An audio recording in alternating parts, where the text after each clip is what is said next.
Shalom, welcome to 2 Minutes of Torah. This year is entitled Parshat Vayaishaiv Yaakov, Part 2. Medrash talks about Yaakov wanting to sit and live a life of shalva at this point in his life as he returned to Israel after so many challenges and crises in his life. And the Medrash says, no, not true. Not going to be years of shalva yet. Maybe one day, but certainly not now. And the Medrash generalizes that tzaddikim, they like to have a life of shalva like everyone would, but it's just not part of life.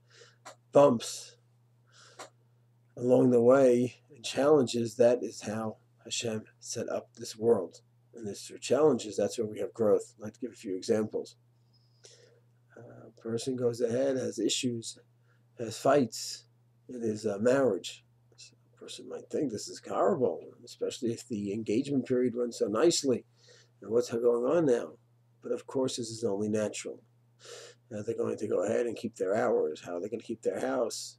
How are they going to raise their children? There's going to be bumps. There's going to be conflicts. And it's through those conflicts they're going to sharpen their ideas about chinuch, about relationships, about time management. And if they work it out well, those bumps are going to lead to growth. Another example, a person goes ahead and let's say has a special needs child. A few healthy children, 100% fine, and all of a sudden a special needs child who's also 100% fine in his own very special way. That's a bit of a challenge for the parents. They weren't expecting that. And the bottom line is, having such a child, special needs child, will develop a sensitivity and an understanding of others and a compassion for others that the parents never had till now. Give them insights into human nature, into themselves, into the idea of child raising, the idea of what nachas is, what growth is that they just never would have been close to before. And the rest of their lives, they see another special needs child, special needs adult, they will have a different relationship to such a person. This could be challenging, even painful, but the growth that will lead to is different than if they never had such a case. Family going through financial troubles, and till now spent elaborately, but all of a sudden things are different. So now they have to start defining, well, what really is essential in our lives? Having this big pool, having this big house, having 3 cars, having 2 cars, having 1 car. Well, what's essential for us? What do we need to get by? What are needs? What are just desires? What are luxuries?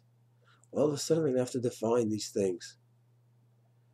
And if they go to other people for help temporarily, the idea of going to people to help, wow. Now they're going to be so sensitized to what it means to go to someone for help. And someone comes and asks them for help, they'll have a different feeling, different understanding.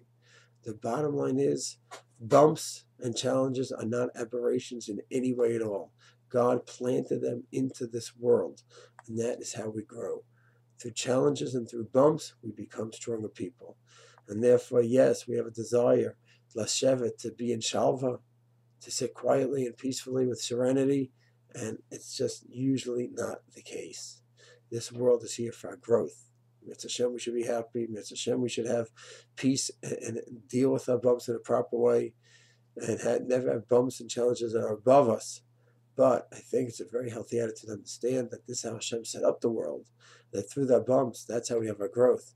If we approach it that way, we'll be able to deal with our bumps in a much healthier manner, be able to grow from them, and Mitzvah Hashem, be able to appreciate growth in life, spirituality, and then maybe we can have a happier life because we have a proper perspective. Shalom.